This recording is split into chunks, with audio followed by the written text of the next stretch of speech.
નમસ્કાર મિત્રો, શું તમે ક્યારે તમારી જિંદગીમાં ખાંડની અંદર કોલગેટ નાખી છે? જો ના નાખી હોય તો વિડીયો જોયા પછી મિત્રો તમે નાખવાની શરૂ કરી દેવાના છો.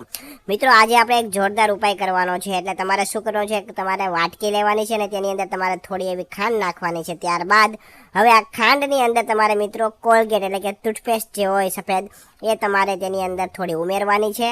અને ત્યારબાદ તમારે ચમચીની મદદથી વ્યવસ્થિત તમારે કોલગેટ અને ખાંડને મિક્સ કરી લેવાના છે. વ્યવસ્થિત તમારે બધું મિક્સ થઈ જાય તેમ તમારે ચમચીની દ્વારા મિક્સ કરીને ત્યારબાદ હવે તમારે એક ફાડું લીંબુ લેવાનું છે અને તેને તમારે નીચોવી દેવાનું છે આ વાટકીની અંદર. અને ફરીથી તમારે મિત્રો ચમચીની મદદથી આ ખાંડ છે, કોલગેટ અને લીંબુ છે અને વ્યવસ્થિત તમારે મિક્સ કરી લેવાનું છે.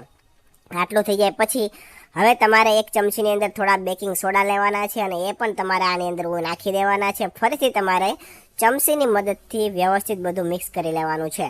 હવે મિત્રો આટલું બધું નાખી દીધા પછી જ્યાં સુધી એની અંદર જે ખાંડ છે ઓગળી ના જાય ત્યાં સુધી તમારે વ્યવસ્થિત મિક્સ કરતું જવાનું છે. હવે મિત્રો વિડીયોની અંદર આગળ વધીએ એની પહેલાં તમારું નામ અને તમારા ગામનું નામ કોમેન્ટ કરીને જણાવી દો, જેથી કરીને અમે તમને સ્પેશિયલ થેન્ક્સ કહી શકીએ.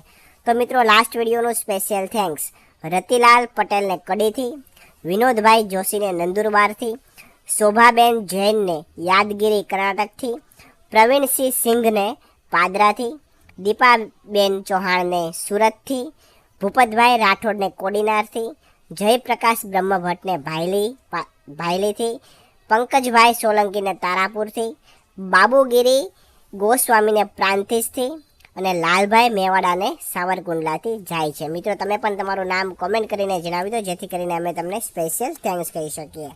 તો મિત્રો તમે જોઈ શકો છો કે આપણે 5 મિનિટ સુધી વ્યવસ્થિત હલાવીશું, મિક્સ કરીશું ચમચી દ્વારા. ત્યારે અંદરની જે ખાંડ છે ઓગળી જશે ને એકદમ વ્યવસ્થિત એક મિશ્રણ બનીને તૈયાર થઈ જશે. હવે મિત્રો તમને આનો ઉપયોગ જણાવી દઉં. તો હવે જે આ મિશ્રણ બનીને તૈયાર થયું છે, આ પેસ્ટ બનીને તૈયાર થઈ છે, એ તમારે લગાવવાની છે તમારા હાથ અને પગ ઉપર કે જ્યાં તમારા વાઢિયા થયા હોય.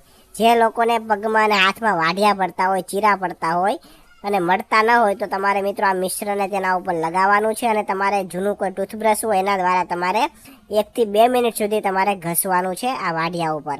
અને વ્યવસ્થિત બંને પગમાં હાથમાં આ ઘસાઈ જાય પછી તમારે મિત્રો એકદમ હુંફાળું પાણી લેવાનું છે અને તેનાથી તમારે હાથ પગ તમારે ધોઈ લેવાના છે. અને ત્યારબાદ એક સ્વચ્છ કપડાથી તમારે હાથ પગ લૂછી લેવાના છે. અને ત્યારબાદ જ્યારે તમે આ બધું કરો છો રાત્રે સૂતા પહેલાં, ત્યારબાદ તમારે મિત્રો આના ઉપર થોડું એવું વેસલીન લગાવી દેવાનું છે, હાથ પગ ઉપર, વાઢિયા ઉપર જેલી, પેટ્રોલિયમ જેલી લગાવી દેવાની છે અને પછી તમારે સૂઈ જવાનું છે. થોડા દિવસે મિત્રો તમે આવું કરશો એટલે તમારા વાઢિયા છે ધીમે ધીમે બધા દૂર થઈ જશે, બધા મટી જવાના છે. તો એકવાર તમે અવશ્ય ટ્રાય કરજો. જો તમને અમારા વિડીયો પસંદ આવ્યો હોય તો વિડીયોને લાઇક કરજો, શેર કરજો અને આવા જ નવા વિડીયો જોવા માટે અમારા ફેસબુક પેજને ફોલો કરી દેજો અને યુટ્યુબ ચેનલને પણ સબસ્ક્રાઈબ કરી દેજો. ધન્યવાદ.